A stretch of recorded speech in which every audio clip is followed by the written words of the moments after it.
નમસ્તે વિદ્યાર્થી મિત્રો, હું છું ભાર્ગવ લાઠિયા અને સ્વાગત છે તમારું ફરી પાછું આપણી આ એજ્યુકેશનલ એક્સપર્ટ યુટ્યુબ ચેનલ ઉપર.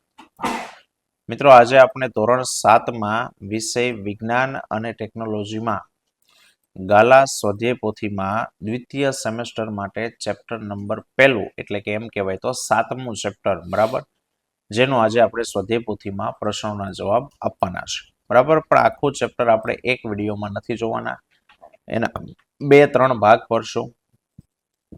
ચાલો તો આજે વાત કરીએ હેતુલક્ષી પ્રશ્નો માટે. ચેપ્ટર નંબર 7 પ્રાણીઓ અને વનસ્પતિઓમાં વહન. પહેલું છે વિકલ્પ કે ભાઈ મનુષ્યના રુધિરનો કયો ઘટક હિમોગ્લોબિન છે તે ધરાવે. હિમોગ્લોબિન કોની અંદર આવેલો હોય તો કે સાહેબ રક્તકણમાં આવેલો હોય, એટલે ઓપ્શન ડી. શરીરના ભાગોમાંથી કાર્બન ડાયોક્સાઇડ યુક્ત એટલે કે અશુદ્ધ રુધિર હૃદયના કયા ખંડમાં પ્રવેશે તો શરીરના ભાગોમાંથી ઈ આવે જમણા કર્ણકમાં, એટલે ઓપ્શન બી. હૃદયના કયા ખંડોમાં ઓક્સિજન યુક્ત રુધિર હોય એટલે કે શુદ્ધ રુધિર કયા ખંડોમાં હોય તો કે ડાબુ કર્ણક અને ડાબા ક્ષેપકમાં શુદ્ધ હોય.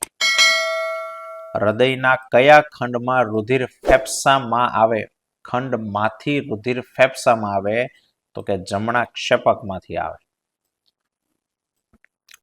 હૃદયનો કયો ખંડ સૌ પ્રથમ ઓક્સિજન યુક્ત રુધિર મેળવે તો કે ડાબુ કર્ણક પહેલા ઓક્સિજન યુક્ત રુધિર મેળવે. કયા પ્રાણીઓમાં પરિવહન તંત્રનો અભાવ હોય છે? સાહેબ એમાં પરિવહન તંત્ર હોતું નથી તો કે વાદળી અને જળ વ્યાળ એટલે કે હાઇડ્રા અને સ્પોન્જ, આની અંદર પરિવહન તંત્ર હોતું નથી. ખાલી જગ્યા. શિરામાં ખાલી જગ્યા આવેલા હોય છે જે રુધિરને માત્ર હૃદય તરફ દિશામાં જવા દે છે તો કે સાહેબ વાલ્વ આવેલા હોય છે. બીજું, ઓક્સિજન યુક્ત રુધિરને ફેફસામાંથી હૃદય તરફ લાવતી રુધિર વાહિનીને ખાલી જગ્યા કહેવાય. તો એના માટે તમારે છે ને, જો ભૂલવું ના હોય તો એક આકૃતિ યાદ રાખી લેવાની. આપણું હૃદય, એના 4 ખાનાઓ. ફરી પાછું, એના 4 ખાના, બરાબર. આવડું ડાબુ કર્ણક, નીચેનું ડાબુ ક્ષેપક, આવડું આ જમણું કર્ણક અને નીચેનું જમણું ક્ષેપક. ઉપર ફેફસા અને નીચે અંગ. અહીંથી શુદ્ધ થયેલું રુધિર આમાં આવે, આ રીતનું જાય. આ એનો ક્રમ.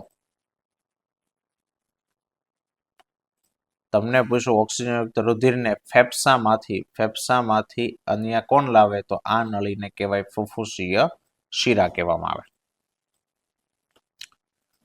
ચલો, હૃદયના ઉપરના 2 ખંડને શું કહેવાય તો કે હૃદયના ઉપરના 2 ખાનાઓને કર્ણક કહેવાય. ફુફ્ફુસીય ધમની દ્વારા રુધિર ખાલી જગ્યામાં વહન પામે તો કે સાહેબ આવડી આ સાઈડની નળી, આ ફુફ્ફુસીય ધમની છે, એના દ્વારા રુધિર ફેફસામાં વહન પામે. ડોક્ટર ખાલી જગ્યા સાધન દ્વારા હૃદયના ધબકારા સાંભળી અને એની પરિસ્થિતિ વિશેનો માહિતી મેળવે. માહિતી તો કે સ્ટેથોસ્કોપ. છઠ્ઠું, મનુષ્યના ઉત્સર્જન તંત્રનો અગત્યનો અવયવ કયો છે તો કે મૂત્રપિંડ એ ઉત્સર્જન તંત્રનો મેઇન ભાગ કહેવાય. મૂત્રવાહિની ખાલી જગ્યા અને ખાલી જગ્યાને જોડતી નળી છે તો એક છેડો મૂત્રપિંડ સાથે હોય અને બીજો છેડો મૂત્રાશય સાથે હોય. આઠમું, હિમોગ્લોબિન એ ખાલી જગ્યા કોષોમાં હાજર હોય તો સાહેબ હિમોગ્લોબિન એ રક્ત કણોની અંદર હાજર હોય. ધમની અને શિરાઓ ખાલી જગ્યાના જાળા સ્વરૂપમાં જોડાયેલા હોય તો કે સાહેબ રુધિર કેશિકાઓના જાળા સ્વરૂપમાં જોડાયેલા હોય. હૃદયનું લયબદ્ધ સંકોચન અને વિકોચન એને ખાલી જગ્યા કહેવાય તો કે સાહેબ એને હૃદયના ધબકારા કહેવાય. મનુષ્યમાં મૂત્રમાં રહેલું મુખ્ય ઉત્સર્ગ દ્રવ્ય ખાલી જગ્યા છે તો કે સાહેબ મુખ્ય ઉત્સર્ગ દ્રવ્ય તો કે યુરિયા છે. ઉત્સર્ગ દ્રવ્ય યુરિયા છે. મૂત્રપિંડ એ પ્રવાહી સ્વરૂપે શરીરના કચરાનો નિકાલ કરે છે જેને શું કહેવાય તો કે પ્રવાહી સ્વરૂપમાં જે કચરો કાઢે એને મૂત્ર કહેવાય. ખાલી જગ્યા દ્વારા ચૂષક એટલે કે શોષણ પુલ તૈયાર થાય છે જે પાણી ખૂબ ઊંચાઈ સુધી લઈ જઈ શકે, તો કે સાહેબ બાષ્પોત્સર્જન ખાલી જગ્યામાં આવશે. બાષ્પોત્સર્જન દ્વારા ખેંચાણ બળ ઉત્પન્ન થાય છે. એના પછી છે એક એક વાક્યમાં હૃદયમાંથી કાર્બન ડાયોક્સાઇડ યુક્ત રુધિરને ફેફસા સુધી લઈ જતી રુધિર વાહિની કઈ છે? તો જો ક્યાંથી પૂછ્યું છે? હૃદયમાંથી ફેફસા સુધી. અહીં આકૃતિ હૃદયથી ફેફસા સુધી એટલે આવડી આ નળી, તો કે ફુફુસીય ધમની. ફુફુસીય ધમની છે. ફુફુસીય શિરામાં કેવું રુધિર હોય છે? તો કે સાહેબ ફુફુસીય શિરામાં ઓક્સિજન યુક્ત એટલે કે શુદ્ધ રુધિર હોય છે. હૃદયના નીચેના બે ખંડને શું કહેવાય? તો કે નીચેના ખંડને ક્ષેપકો કહેવાય. રુધિરનું પ્રવાહી માધ્યમ કયા નામે ઓળખાય? તો કે રુધિરના પ્રવાહી માધ્યમને રુધિર રસ કહેવાય. રુધિરના ગાળણની પ્રક્રિયા કયા અવયવમાં થાય? તો કે સાહેબ રુધિરનું ગાળણ મૂત્રપિંડમાં થાય. છઠ્ઠું, મૂત્રપિંડમાંથી છૂટું પડેલું મૂત્ર ક્યાં ભેગું થાય? તો કે મૂત્રપિંડમાંથી છૂટું પડેલું મૂત્ર એ મૂત્રાશયમાં ભેગું થાય. પાણી અને ખનિજ ક્ષારોના દ્રાવણના વહન માટેની વાહક પેશી કઈ છે? તો કે પાણી અને ખનિજ ક્ષારનું વહન જલ વાહક પેશી દ્વારા થાય. ચાલો ખરા ખોટામાં છે હિમોગ્લોબિનની હાજરીને લીધે શરીરના કોઈ ભાગમાં નીકળતું રુધિર થોડી વારમાં ગંઠાઈ જાય છે, તો કે હિમોગ્લોબિનને કારણે ન થાય એટલે ખોટું છે. ત્રાક કણોને કારણે થાય. હૃદયના ધબકારા અને નાડી દર બંનેની સંખ્યા સરખી હોય, તો કે ખરું છે. ધમનીમાં રુધિર શાંત પ્રવાહે એક ધારું વહે છે, તો કે ખોટું છે. એક ધારું નથી વહેતું, ગળકે ગળકે આવે રુધિર, આવે પાછું થોડુંક વાર ન આવે ફરી પાછું આવે. શિરામાં વાલ હોતા નથી જ્યારે ધમનીમાં વાલ હોય, તો કે એ પણ ખોટું છે. રક્તકણો લાલ રંગના અને શ્વેત કણો સફેદ રંગના હોય, તો કે સાચું છે. કર્ણકો કરતા ક્ષેપકો કદમાં મોટા હોય, તો કે ખરું. ઉપરના ખાનાઓ કરતા નીચેના ખાનાઓ મોટા હોય. કર્ણકો કરતા ક્ષેપકોની દિવાલ જાડી હોય, તો કે એ પણ વિધાન ખરું છે. હૃદયના ખંડોની દિવાલ એ સ્નાયુની બની છે, તો કે એ પણ સાચું છે. ફુફુસીય ધમની ઓક્સિજન યુક્ત રુધિરનું વહન કરે.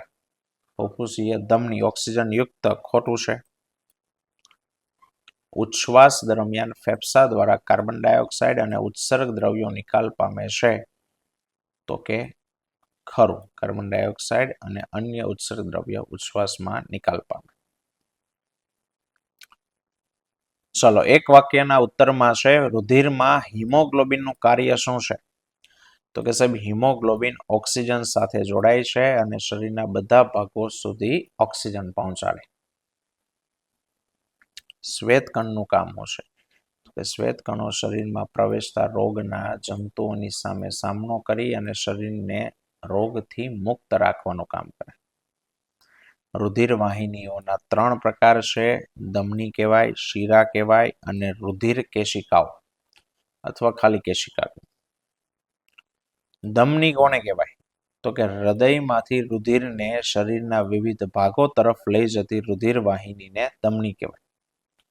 હૃદયથી અંગ તરફ જે લઈને જાય એને ધમની કહેવાય. વિવિધ ભાગો અંગોમાંથી રુધિરને હૃદય તરફ લઈ જતી રુધિર વાહિની એને શિરા કહેવાય. ધમનીની દિવાલ જાડી અને સ્થિતિસ્થાપક શું કામ હોય? તો કે સાહેબ ધમનીમાં રુધિરનો જે પ્રવાહ છે તે ઝડપી અને વધુ દબાણે હોય છે અને એટલા માટે એની દિવાલ તો કે જાડી અને વધારે સ્થિતિસ્થાપક હોય. નાડી દર કોને કહેવાય? તો કે 1 મિનિટમાં થતા નાડીના ધબકારની સંખ્યા એને નાડી દર કહેવાય. આરામની સ્થિતિમાં નાડી દર કેટલો હોય? તો કે આરામની સ્થિતિમાં નાડી દર 72 થી 80 જેટલો હોય. એટલી વાર આપણું હૃદય છે તે ધબકે છે. ફુફુસીય શિરામાં રુધિરનું વહન ક્યાંથી કઈ તરફ થાય છે? તો કે ફુફુસીય શિરામાં રુધિરનું વહન તો કે ફેફસાથી હૃદયના ડાબા કર્ણ તરફ થાય. આના માટે પેલી આકૃતિ યાદ રાખજો તો જ આવડશે, બાકી બધું ઊંધું સીધું થઈ જશે. હૃદયનું કદ કેવડું હોય? તો કે સાહેબ હૃદયનું કદ માણસના હાથની મુઠ્ઠી જેવડા કદનું હોય. હૃદયના કયા ભાગમાં ઓક્સિજન યુક્ત અને કયા ભાગમાં ઓક્સિજન વિહીન રુધિર પસાર થાય? તો કે હૃદયના ડાબા ભાગોમાં ઓક્સિજન યુક્ત રુધિર અને જમણા ભાગોમાં કાર્બન ડાયોક્સાઇડ યુક્ત રુધિર છે તે વહન પામે. 12મું, રુધિર કેશિકા કોને કહેવાય? તો કે પેશીઓ પાસે ધમનીઓની નાની નાની વાહિકાઓ આવેલી હોય અને શિરાને જોડતી પાતળી નળી અને રુધિર કેશિકા કહેવાય. મનુષ્યના ઉત્સર્જન તંત્રના અંગો તો કે મૂત્રપિંડ, મૂત્રવાહિની, મૂત્રાશય, મૂત્રમાર્ગ અને મૂત્રદ્વાર અથવા તો છિદ્ર. રુધિરના ઘટકો રુધિર રસ,